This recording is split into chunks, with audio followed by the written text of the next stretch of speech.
des bandes à London TV avec des Bruno original. Abonnez-vous sur la chaîne YouTube des Mbanza London TV original. Bonjour, bonsoir, ça dépend de quel beta yoli bako ya kotala émission na biso ya mokolo ya lelo, émission na biso mokolo ya lelo ngai longian mutoka autre madi mwana mura soda makasi na micro na sima caméra eza bongo José Kipembe o na mesana boko benga paka na lingomba José Kipembe. Merci à toi ya Patuziko, là où tu es, je te dis bonjour à notre DT, notre cordon, bonjour à tous les journalistes, confrères, consoeurs, il y a deux bandes à London TV au du miel TV. Merci à vous aussi des abonnés. Il y a chaîne Nabiso Oyo. Vous continuez bon s'abonner, oh non, s'abonner, vous s'abonner quand vous avez vraiment. Nous avons analyse na bino, mais analyse na mon côté, nous avons souvent toujours invité nanga. Je sais pas si José Kipembe il a le même langage qu'avec moi. Akoko fongo la biso, poto e babongo invité nanga mokola de l'eau izana. Bonjour Daddy. Bonjour Maman Lauriane. Bonne santé. Zamazobatela na sepeli na moni santé na yope bien. Merci beaucoup. Ngana ebio José Kipemba ebio mais les autres au baota là on a chaîne parce que ça pour la première fois to yambayo ba ebio tokoko banda ko se présenter d'abord premièrement. Bon, ngai naza ndikola bino le prophète héritier Imbole. Visionnaire, il y a église centre de guérison et de paix. Ici cap Otoza ko tourner émission. Naza dirigeant il y a 11 ans que je dirige. Pas 11 ans que je suis chrétien. Naza chrétien depuis Kala. Voilà. Mais na commis pasteur il y a 11 ans. Il y a 11 ans. Commis pasteur il y a 11 ans, tandis que tout le monde nous a un gêne. Pour diriger facile ou comment? Non, que diriger est facilité. S'il y a quelqu'un qui vous dit que diriger est facile, c'est facilité. Que diriger bandemi, est diriger batuka kate. Au diriger milimo na bango, au diriger ba comportement na bango, voilà. Au diriger na ba caprice na bango, au diriger na ba faute na bango. Donc c'est pas facile. On a signalé Bino qu'on vient de retrouver le pasteur en retraite, en retraite, c'est pour cela bon monde surtout dans la carte assemblée, dans la carte église, na place où il y a dirigeaka, tout côté na carte retraite, mais tellement il fallait qu'à tout ça l'émission Oyo à permettre à bisoto zoyer, brisque même si ndengika ezela ki papa tout ko oye ba père spirituel na yo ou bio bimaka bongo. Bon, moi na botami na la sémence précieuse.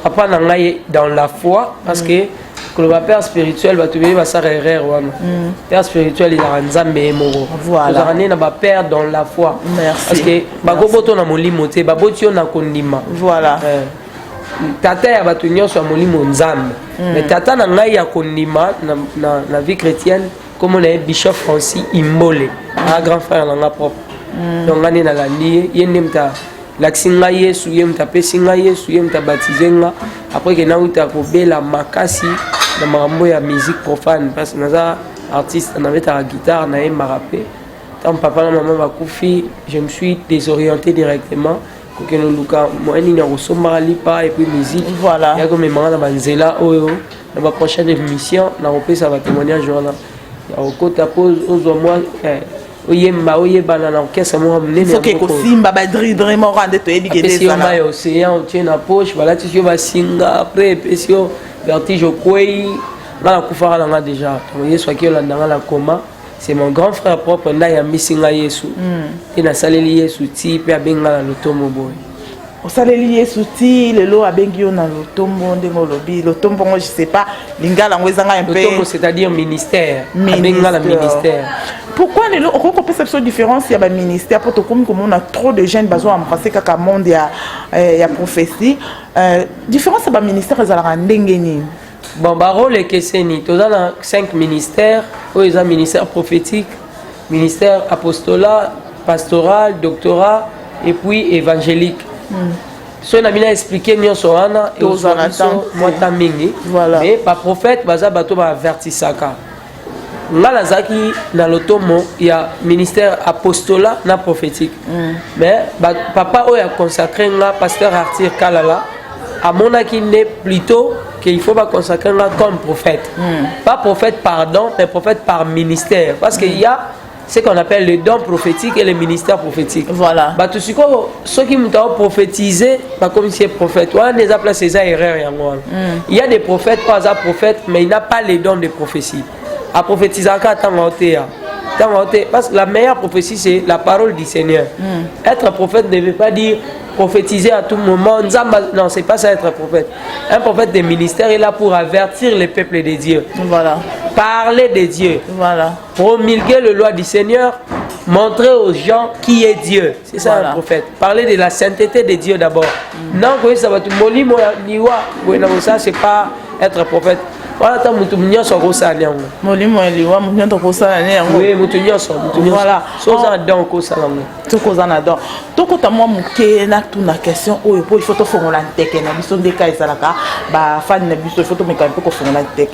que ça permis que na bana nzambe pe bakabwana?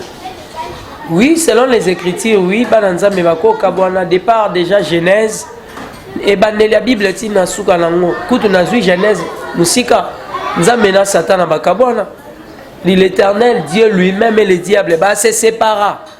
Bakabwani pourquoi? Parce que Satan a intoxiqué pe ba ange, c'est-à-dire ba ange musupe ba mona nzambe mabe ba côté na ba Satan. Et puis Satan a boyane ko se repentir.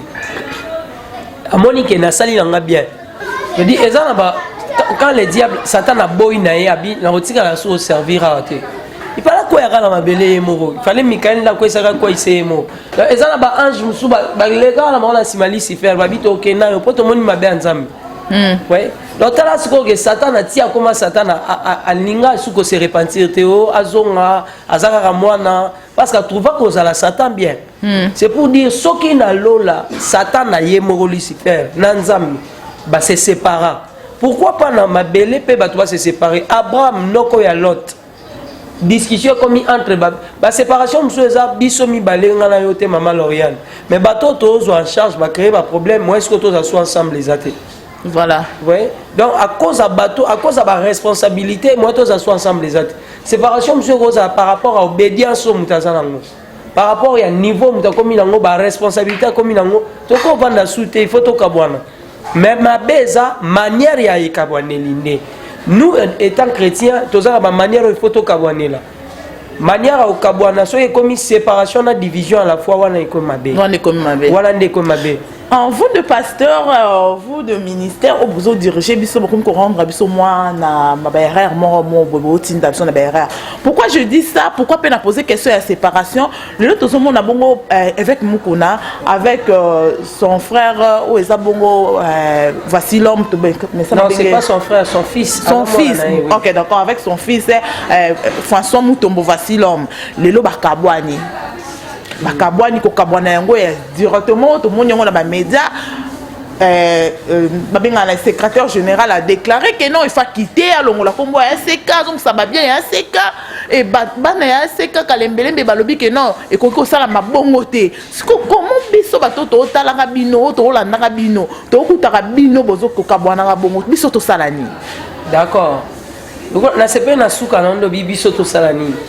La première des choses, avant de papa wana, bino bosala nini na ndenge nini parce que il n'existe pas la Bible des chrétiens et la Bible des pasteurs et la Bible des fidèles. Voilà. To dedia fois na biso et pas batouté. Bino watu olanda biso bo dedia fois na bino et pas nzambe. Pas batou, bozala toujours déçu. Il y aura toujours des choses qui vont vous décevoir. Les a toujours na likamombo et salemi et puis si au passi po bato kana ite bagosa ekambu songolo basali yango. Voilà. So ezala mutu moko alandaka Yesu pona Simon. Tango Simon wangani Yesu ebike mutu wana rotika ne pe Yesu. Aba mutu pena na landaka wangani bon ngape siko bon atiki pe Yesu te. Ako continuer et aux exceptions. Par rapport il y a papa Mukuna et papa François Mutombo. Moi je dirais nalandi pe secrétaire wana parce que je donne cette émission parce que je suivi Sangamoko. Voilà. Mais raison ni salike balongolaye désintéressement et puis alinga ki su koyoka maramba asekate azomona na te so azate il faut il y a mutaro dirigeant azate il faut aller na internet et consort. Moi je dis ceci. Eza communauté mobimba. Sur le plan physique boye muto alongolié et ça peut-être Mouto et Tchaki. Voilà. Ce qui Mouto à Longoli sur le plan administrationnel, il y a l'église en Bango. Il y a l'église. Mais ça serait quelque chose de très difficile. Pour eux, ça l'a compris. Il y a un naïf saban en Zambébo. Bato ebele to teyara, to zara mona hypocrisie à kolobake église et sa business. Oh, oui. Arrête de me dire ça. Cette hypocrisie-là, il faut bandimimba yeba, les lots, et puis les pasteurs. Je suis pasteur, je commence une activité aujourd'hui. Vous êtes venus me trouver dans mon église que je dirige. Église, il y a Congo, bandekonyo soto longwana hypocrisie à kolobake non, église et sa business. Et sa business. Bato balobaka ba église ezaka ba magablo ya ba pasteur ba boutique ya ba pasteur ba utilise ba emploi kande ba kombo mabe ya ba magablo ya ba pasteur te eza ba boutique ya ba pasteur te eza plutôt business ya ba pasteur que je suis ngapé Maman Lauriane église est comme à niveau moboé et longo église kande bondoka sa molimo et comme à niveau et comme au foot à bateau société. Oui, parce que Jésus lui-même a dit ABC Marina na Joseph bo lukanga pour la nuit. J'ai fait le travail de mon père. Or, travail en anglais, c'est business. Même Zambé Moko a confié Moutou tâche à okufe la humanité pour combattre Moutou et Gotomo, mais à la moine Moko. Même dans l'eau, c'est conjugué au nom du Père et du Fils. Et donc, quand la boyine européenne ça va tout sous confiance, après si bananae. On va condamner au pasteur à Koufi Atigi, église pas moi et comme un royaume Tony. Bati va condamnation. Église est comme un business à un moment. Net ba aseka wana eza déjà ba église et atteindre un niveau très élevé o ba koki ko longola mutu na bandundu batindi na Kinshasa et mutu wana a vivre ka na église siko sonia nini ya koyoka polo ba eza business. C'est son travail, il travaille là ba futa ba cameraman ba na ba chaîne ba na ba TNT pour ba futa ba boina boy eza business futa na ba pasteur. Oui, eza business maman ba futa na ba pasteur.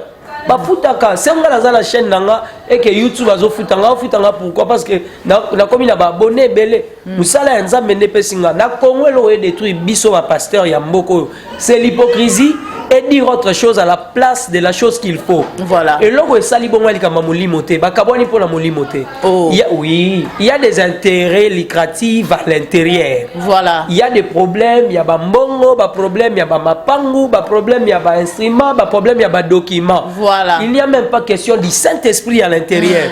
Il y a question maintenant, il y a administration. Peut-être à auto s'assouter bureau à l'église. Maman Lauriane, l'église est on a trois choses.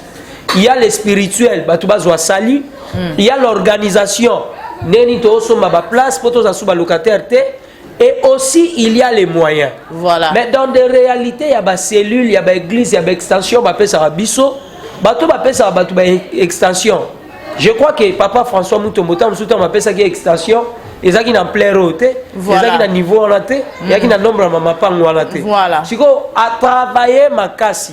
Le problème c'est que quand vous travaillez comme ça, il fallait pas trouver parce que si vous travaillez dans compte à communauté.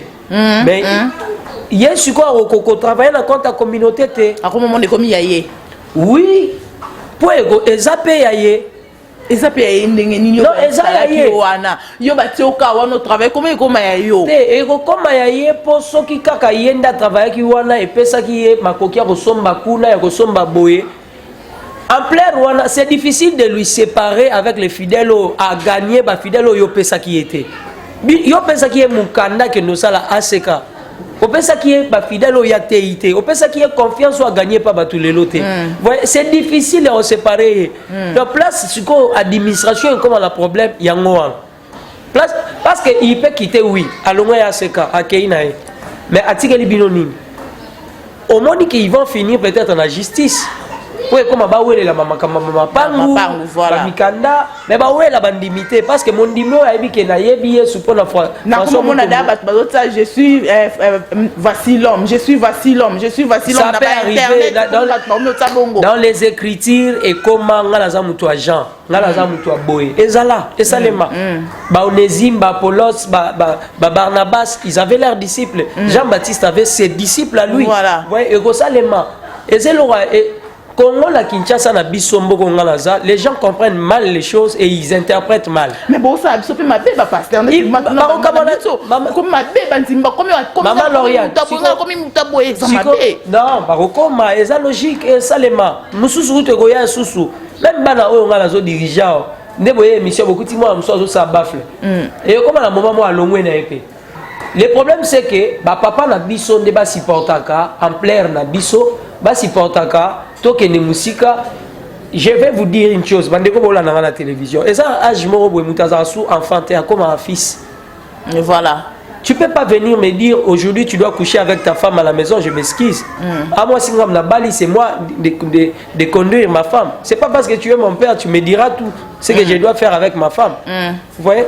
Na niveau déjà makambo ekomeli lokola bango batia na télévision et on peut si biso penzela to lo bango na télévision. Voilà. Le problème c'est que bandimio bazolo batoza batuya mama bana faute même na Bible le biboy ba ndemo keko lukela mwana na ngai Isaac mwasi akopesa mai na Genèse, je crois na Genèse chapitre 27. Moi je suis à côté ça bampate mai niende moi si oyo okozwa pona mona na ngai. Vous voyez? Donc il y a des signes. Yesu abengani bato bibino pe bokene na bino bato abi Simon bito okende wapi yonde mutoza na maloba bombo. Oh. Barolanda muto ba moni trois choses pa na ye. Eza bongo. So ba moni crédibilité, barolanda crédibilité. So ba moni liteya, barolanda liteya. So ba moni nzambe papa muta moni nzambe pas François Mutombo. To muta moni nzambe papa maman papa Mukuna. Alanda François Mutombo bo amesana. Non, sali ba blaga la ngote. J'ai dit na bandeko landa place au moni viezali. Lelo naib solo bimdet moi je suis des communes qui lobi na butu c'était pito pas les batas kalendele be balobi c'est que bango de ba poisson qui papa na biso. Wana za ba soupçon. Wana za ba soupçon, wana za ba stiso to kota la kati na ngote parce que témoin zalité. Mais il y a toujours des choses au batbakoki ko bimisa cause quand ils voient de telles réactions. Parce que normalement dans son état, on ne peut pas les choquer comme ça. Voilà. D'autant plus qu'à une activité, moi, la monnaie du premier ou deux, il est un père pour moi, c'est pas un collègue, c'est un père pour moi. Moi, je dirais à papa directement, si va continuer de l'appeler qui se taise avant la kimia, qui ne fait pas passer quelqu'un à la télé pour l'oba. N'a pas n'a été. Mais je préfère qu'il y ait l'obaté. Mais tout qui peut pas être aux ongles, il y a ça qui est activité à bateau, à travailler dans ACK. Mais il y a comment la bilo qu'on surtout voici l'homme. Hôpital, voici l'homme. On y la vidage, voici l'homme. Voici l'homme. C'est pas ça, ta binomoko. Le problème c'est que on dit surtout bannier mission le autre salara mission kayabo. Pourquoi ne pas supporter que mutu asala au-delà de ce que bopé ça qui est. C'est faire au-delà. D'été Azawana, Papa José, Azana Bisson à plateau, pour l'instant, c'est lui qui réalise cette émission. Voilà. Ma question est peut-être après ta question. Vous faites ça parce que c'est profession. Aza pasteur d'abord. C'est pas que créer qu'on crée pas pasteur Mukuna. Dieu l'avait appelé. C'est ce que nos pères doivent savoir. Dieu avait appelé Papa François Mutombo. C'est ça. Dieu l'avait aussi appelé. Donc il ne pouvait pas tout faire pour la communauté. Dans le bino Maman Lauriane, communauté est Mukanda. Mais l'église est spirituelle via Moutou. Ne dites-vous pas que thème sur Papa François Théara et où dans la communauté. Jamais. Et où dans Namoli Momo Santu. Bako botole mikanda mais botoli nzambo atambola na été. Je prends part des personnes, mais que les pasteurs et que les fidèles du Congo comprennent que séparation est anormale. Et puis, toko kaka kate kosa le lanza na ba communauté sous ordre kaka ya ndenge bango kuna baolo et comme administration oh to ya business et to moi mi tellement makasi que les spirituels. Voilà. Mais nzoka pourcentage il faut ça la équilibrer. Ce qui koto eza business koto pe molimo eza. Ce qui koto molimo eza organisation pesa. Na niveau ya François Mutombo toto za réel. Na niveau François Mutombo au niveau à gagner peuple wala. Bolongoli wala et ko luka shit déjà ya communauté mobimba. Moni François Mutombo aza wa lézard. Oh. Solo lobo mai a okete ma pemela mwinda. solingo bomé ndeti libanda na mwinda au perdre akete malami rapembo chocha couleur siko solingo bomé au taché mille. Donc c'est un géant il y a communauté voilà. Il devrait plutôt se parler que être. Moi je trouve que vitesse na précipitation et ça mon côté pas tout confondre. On a trouvé que ça vitesse mingi il y a le cas déjà dans les médias pour nous que balongoli. Il devrait d'abord se parler. Il devrait s'attendre. Baki ezo simba rakate ba meki kotala ye ezo simba te on ba sali bongo. Siko ba passer bolingi mbongo trop. Donc biso to komana biso ko yana ba église na no poto to faire enrichir bino. C'est ça. Oui, la qui s'est mis directement biso to yana ba église pour tout faire enrichir. On makambo ezo le kana seko to mona ngote na kimbangiste. Ezali bakabwana. OK, d'accord. Mais to mona ngote na islam. Bakabwana. Islam to mona ngote. Bakabwana. Mais je vous dis, je vous informe. Témoins de Jéhovah, ils sont aussi des chrétiens comme nous. Moi, je peux vous dire une chose. Mais maman, autour de ma question, voilà. Les témoins de Jéhovah sont nos frères. Oui. Et ils ont la connaissance beaucoup plus de la science. Ils ont la connaissance qu'au blagueté. Les témoins de Jéhovah sortent dans l'église protestante. Les protestants sortent dans l'église catholique. L'église Moroté existait sans séparation. L'église Nyonsozomo existait dans séparation. Catholique Ntabandara. Il y a eu un grand nombre de gens qui ont protesté, des protestants et bimi. Dans le cas protestant, il y avait 13 théologiens. Voilà. Oh, on peut protester na protestant, kei, ne bimi, témoin de Jéhovah. Parce que pour la pratique, nous sommes au Salema, qui écrit dans la Bible. Les témoins de Jéhovah, ils sont nos frères.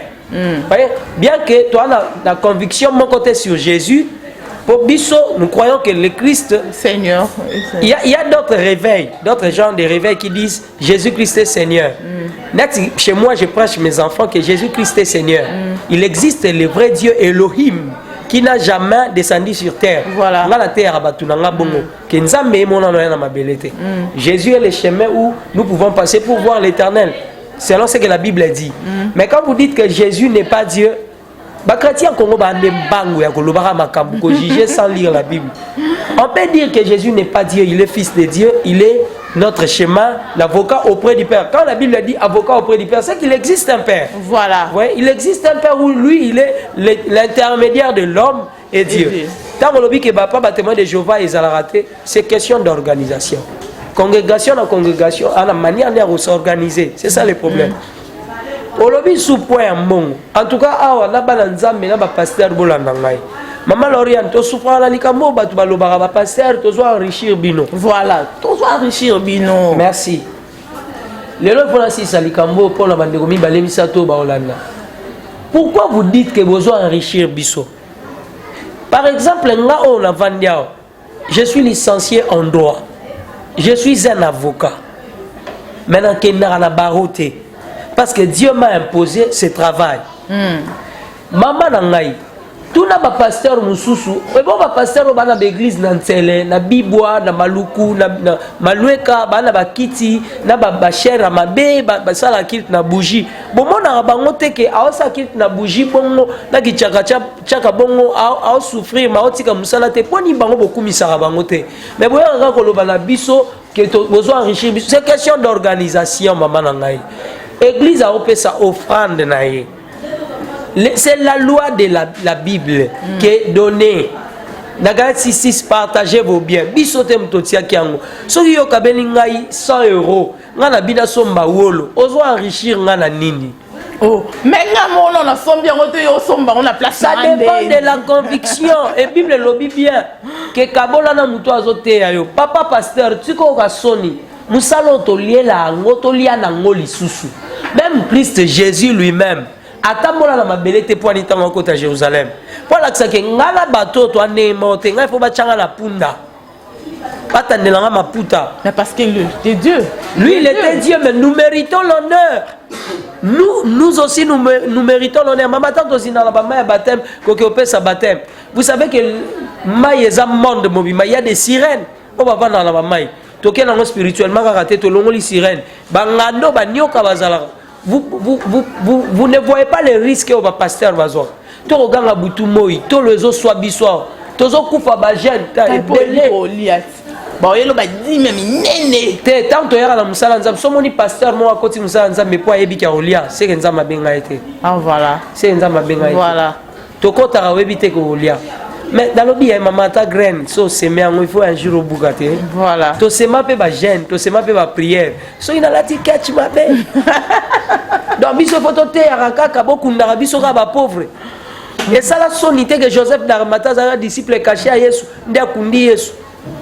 En question il fallait qu'on a tout nango pourquoi ça la makamuto a edaka église après ça moi chaque parcelle a pesi tous on a besoin ba kiti a pesi mais tant ya zanga raso azongi église et puis mais la même place à kolala église à ONGT les orphelinats ba église nyo sauté puis mais la rabatu ba place à kolala ya ONGT les orphelinats mais tant que il parti qui 100 francs à chaque ah donc redevabilité alors là yo pesa qui so il faut y a bandi melo kaka non maman l'église c'est un endroit où quand vous venez par exemple vous en a passi église et cause soyons en charge pour esa bergerie il faut être en charge batunyo sauté bazamabe aujourd'hui il y a des églises au bana ba hôpitaux bana ba orphelinat bazana ba makambo ebele ba osunga batu voilà ouais donc wana tolobara que non mutapesa kimbongo so akomi pia ka qui est ce pasteur wa bengana mutu na église pour appeler ça mon même comme soit les gens place là ba bengani tous nous ne le faisons pas tala ceux qui étaient à koka ko tambu sa caméra on voit mon espace église dans ngayo eza mukie dans une église à munenete mais ici dans cette église il y a plus de 12 personnes au bavanda awa 12 au bavanda awa au baliaka awa na mbongo na bangote quand na mbongo mabonzo baba réforme ça va pasteur bana msu baza papa maman azate bavandia bisungi azate bavandia voilà ba pasteur ba sala na église belozo mona po ni to ba permanence ba tout souvent na ba permanence on ezate ke ba on la leka ane en place on vanda te yango avandi kuna il y a toujours des exceptions ba on peut ba sala sonia ba pasteur pe bazali parce qu'ils sont infiltrés vous voyez ba yala mona musala nzambe lokwa kop oye ba mama waya musala nzambe lokwa kop na munone lokwa makambongo nzamba yebisinga seme sele salaboy wana na yo mtu yebisa ko nzamba lobi sele seme salaboy tu comprends pas pourquoi que c'est pas Dieu on va comprendre comment on dit que le mot bolo même sur prophétie et ça la marabongo on va comprendre comment ce qui to ya fanatisme maintenant to ya manque à connaissance les amingi ya moi bible bi mon peuple périt faute de connaissance bon David comment la personne en souka mais je veux que olobe là papa Naomi Balé le Denzoko ya vie chrétienne non le Denzoko ya ba pasteur bazo bunda bitumba o ezo salake matite katana matite kufa oloba na bango nini avant le papa baza papa va vraiment likolo makasi j'ai peur ya loba na papa na loba na papa mais na loba na peuple bandeko nyonso bolanda biso na poto na Kinshasa et partout que c'est normal sur le plan administratif de l'église qu'il y ait des problèmes. Dieu n'a rien fait ici. Et ça, administration et église. Ne sali que bayokanité na marche na ba mikanda c'est physique. Et ça, ici il n'y a pas un problème, c'est physique. Et deuxièmement, et là on a lingina loba et ça ils sont nos pères. Je trouve que la église et ça entreprise pour les entreprises, pour mon ma bête les entreprises, les business. Je crois papa François Aza fils, il y a papa Mukuna. Ils finiront par s'attendre. Voilà. Si la séparation est bénéfique pour le peuple de Dieu qui se sépare, je suis pour Bakabwana. Mais bandimio ba okepa papa Mukuna bakende. O ba okepa papa Mutombo bakende. L'église adhésion sera libre. To signala ba on contraté. Aro kende place à lingi. Malédiction aux ala pas mutute. Il y a une kambu administrative ne sali bongo. Donc il y a pas quelque chose de spirituel. Soyez calme, il y a rien du tout. Oh to betini baku bakabwani nzamba lobela biloke ba osaka mikolonios. Et bon, ce comité, on va qu'on appelle un sikoyo. Et que le pasteur François Mutombo a évolué dans ma propre zèle là. Donc, tout comme ça, le loco, tout finit sa église n'y a sauté. Tout comme finit ma pasteur, c'est pas quelque chose de grave. Séparation est inévitable. Parce que c'est séparé, mais dans le bêta c'était que bakabwani na administration. Voilà. Donc, le niveau église est comme qui déjà Mounene pesa business, il y a des documents, il y a des gens qui seront payés, il y a des problèmes ici et là. Il y a un bako kabwana na mikanda pour ba part ba intérêt zo mona na soute. Maman na Loriane, attends l'église au trouver au lelo. Et comme à la période moro chaque fin du mois na bandoza, boya ebisanga moro ekoti combien? Mais on a contacté 1 million pour ni si ko ekoti 800 000, bon lianga moro l'église oyo. Na koloba. Ça n'a rien à voir dans mon limo. Ça n'a rien à voir dans mon limo. En tout cas, bandeko langai, bobeta likambo libakute po batu bakabwani na papier. Bakabwani na mukanda. Nzambe na lola nenga vandi wana za chokete. Nzambe sali eloko te et bouger trop na été po batu bakabwani na bango na mukanda. Eza ko langa na zwaki mutu na tindi ke travailler na bandu kuna aomo na ba intérêt na e abibon. D'accord, nga ba intérêt na nga na moni ke na sasko eloko na nga mo. Na ko banda se comporter boeti ba kolongo na nga. So alongoli nga ok na batu na nga. Et comme ma administratif. C'est que le pango ko tikala ya place où taki. Yango nzamba maele atela biso ba juge na ba magistrat. Je crois que ça peut aller na justice. Faut pas trancher les cambos. Le quoi ça mon candidat justice ensemble ça là il y a pas de problème. Mais tant que avocat parce que pour exemple tout le monde on accord il y a pastoral. Tout qu'est-ce qu'on accord il y a l'homme des droits, au monde on dit en fonction de deux choses. En fonction de deux choses. Les documents d'abord ezo la kisake batinda kaya sala musala na compte na bango et que na kata document na statut na bango balaki nyonso zo gagner na compte à ACK eza ya ACK. Ce qui document eza bongo. Le droit c'est traite sur base des documents. Ce qui na ba statut eza bongo, ça prouve très suffisamment que le pasteur François Mutombo n'aura pas beaucoup de chance parce que ce qui eza bongo ke basignaka tout ce qu'il a na combo ACK on récupère. C'est quand même la comment voici l'homme. Ce qui est na combo ACKT et que ça na combo yaye. Ça n'a rien à voir. Vraiment. Ça n'a rien à voir. Merci papa, to comme na souka na émission na biso mbote na yo na 2 ou 3 personnes. Numéro de téléphone pour na bato on a besoin na yo peut-être un conseil spirituel, peut-être un conseil physique, on décarré là-bas. Kolo Pambola Bino, je suis votre frère. Nangaina lo baba, bazaba papa. Et touché dans mon zambété. Bomi fungole la porte, était à Robeta Bamabako. Mais si bino que l'église est comme une entreprise, c'est comme un niveau comme un business. Ce sont des vérités au bandeko balingara, tête au bango tout comme ça. Voilà. Naza mosali nzambe ndeko la bino héritier imbole na haute servir nzambe la Kinshasa, précisément na Mososo, il mettait station Kobil. Si malayango tozawana. Le don de Dieu est avec nous par la compassion du Seigneur. Batunion so ba obela. Batunion so ba na problème ba complication, biso za centre de guérison et de paix. Bien on a plus 243 82 654 1500. Plus 243 82 654 1500. So bengito comme na WhatsApp, ça serait mieux. On va parler. Église, ne bougez pas. Frère, koninganate maman kobeta libakute bato ba kolobango mabeza bato ba kana biso depuis kala. Balingaka église ça a problème et bon à finga. En tout cas, il y a un problème té. Kolo Pambola Bino. Merci Kolo Pambola Peyo. Merci maman Lauriane. Merci d'être José, merci. Merci Nabino Nya surtout pe ba fan Nabiso bovanda ki liboso ba poste téléviseur Nabino pour notre la émission na pisa mokola lelo. Analyse notre société par rapport au pasteur, comment l'église ça fonctionne, comment l'église des marché mikolo yo. To meka ki pe ko toucher makambo ya ACK ou etali bongo papa Mutombo na papa na ye o eza avec Mukuna. C'est ça to meka ki pe ko toucher yango. On a touché presque partout. Merci à vous. Ndenge boko écouter la émission ya mokola lelo. Commentaire Nabino et kozala bien pour nangai, commentaire Nabino et kozala bien pour musala et continue pour ça la ngana bino lelo to kabani awa to bani bongo bye. Des bandes à London TV avec des Bruno original. Abonnez-vous sur la chaîne YouTube des Mbanza London TV original.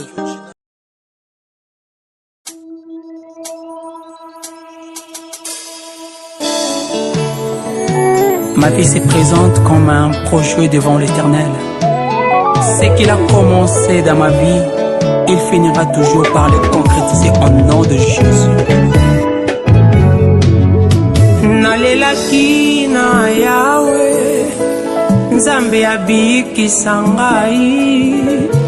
nalelaki na Yawe Nzambe abikisanga abongola benjure bénédiction Nzambe akangola ngai akokisa bilaka na ngai Nzambe akangola ngai kolo na ngai.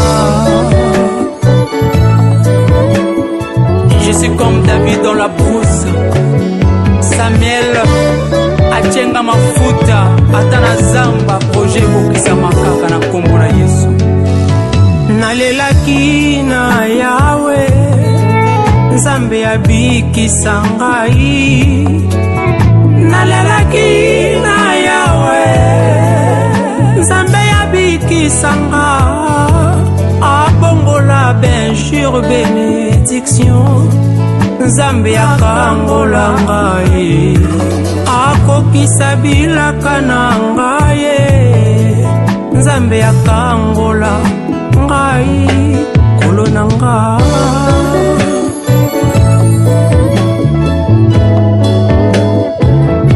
Yonde loboko simba makasi na ngai na volembu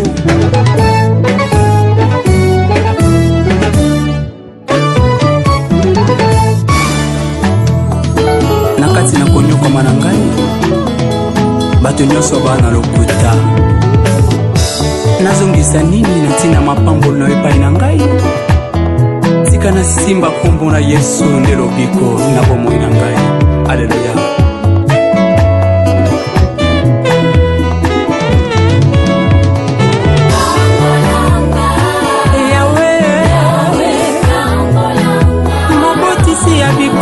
Seyo Yesu Nzambe nanga mokitisi pe motomboli naleli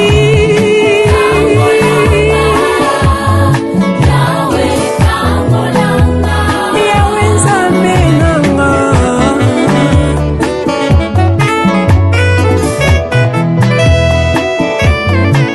bikisa ngai Nzambe nanga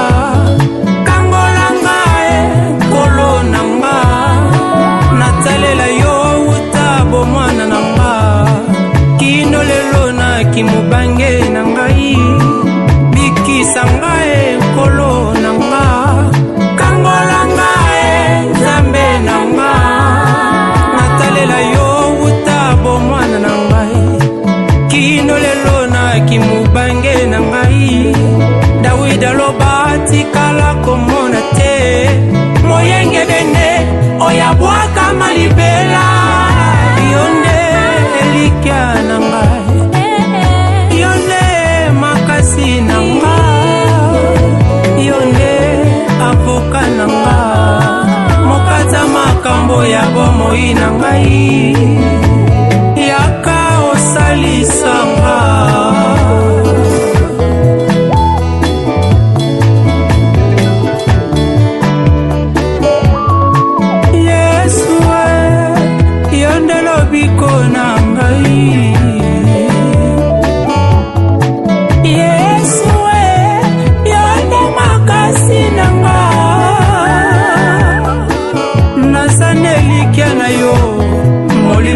Santo mosungi na ngai